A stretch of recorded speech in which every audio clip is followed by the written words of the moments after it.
Assalamualaikum warahmatullahi wabarakatuh. Perkenalkan, nama saya Edo Heralang, NIM 039. Di sini saya akan menjelaskan topik tentang Simple Network Management Protocol atau yang disingkat SNMP. Nah, apa itu SNMP? SNMP adalah sebuah protokol yang dirancang untuk memberikan kemampuan kepada pengguna untuk memantau dan mengatur jaringan komputer secara sistematis dari jarak jauh atau dalam satu pusat kontrol saja. Pengolahan ini dijalankan dengan mengumpulkan data dan melakukan penetapan terhadap variabel-variabel dan elemen jaringan yang dikelola. Dengan menggunakan protokol ini kita bisa mendapatkan informasi tentang status dan keadaan dari suatu jaringan. Protokol ini menggunakan transport UDP pada port 161. Pengolahan ini dijalankan dengan mengumpulkan data dan melakukan penetapan terhadap variabel para elemen jaringan yang dikelola. Elemen-elemen SMP. SMP memiliki beberapa elemen seperti manajemen informasi base atau MIB. MIB atau manajemen informasi base berfungsi sebagai struktur database variabel elemen jaringan yang dikelola. MIB memiliki struktur bersifat hierarki yang diatur sedemikian rupa sehingga informasi nilai setiap variabel dengan mudah diketahui maksudnya. Yang kedua, agent. Agent merupakan software yang berjalan pada setiap node atau elemen jaringan yang akan dipantau. Fungsi dari agent adalah mendapatkan informasi yang diperlukan dari MIB pada setiap node. Yang ketiga, manager. Manager adalah software yang berjalan di sebuah host di jaringan. Fungsinya mengumpulkan informasi dari agent-agent. Manager hanya dapat mengumpulkan informasi yang diminta oleh administrator jaringan. Fungsi SMP. SMP memiliki beberapa fungsi yang terdiri dari get, digunakan oleh manajer untuk mengambil suatu item dari agent MIB. Set digunakan oleh manajer untuk men-set atau mengisikan harga variabel pada agent MIB. Trap digunakan oleh agent untuk mengirim peringkat kepada manajer.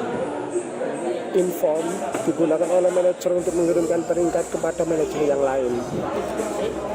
Kelebihan SMP. SMP memiliki kelebihan seperti berikut ini. Protokol ini sangat sederhana, namun sangat kuat. Ini dapat membantu mengelola sebuah jaringan Anda dengan mulus, seperti menyediakan bakat baca atau tulis.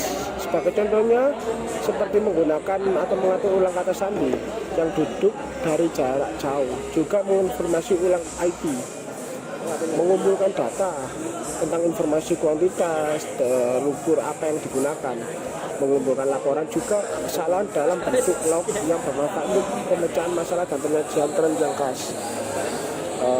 Asosiasi email dengan perangkat setelah server jaringan Anda rendah pada ruang disk atau baris lainnya. Monitor perangkat keras server dan utilisasi memori, dapatkan peringkat ketika ambang batas terpenuhi. Dan SMP memiliki beberapa kekurangan juga, sama halnya seperti kelebihan seperti di atas. Kekurangan dari SMP tidak seperti protokol alternatif.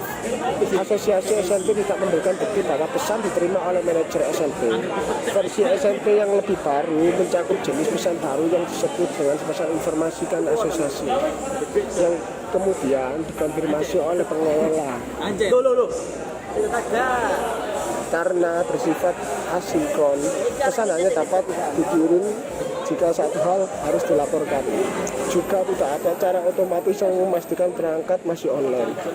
Ini ada kendala dibandingkan dengan protokol yang disurvei, di mana master pusat sering meminta pembaruan setiap perangkat. Dan karena SMP tidak memiliki kompatibel dengan protokol lain seperti Modbus atau DMP3, untuk mengatasi kelemahan ini, kita perlu mengaitkan perangkat konversi SMP tersebut. Nah, inilah beberapa pengertian dan fungsi maupun kelemahan kekurangan dari sistem network management protokol. Berikut penjelasan topik tentang SMP dari saya. Mohon maaf jika ada salah kata. Wassalamualaikum warahmatullahi wabarakatuh.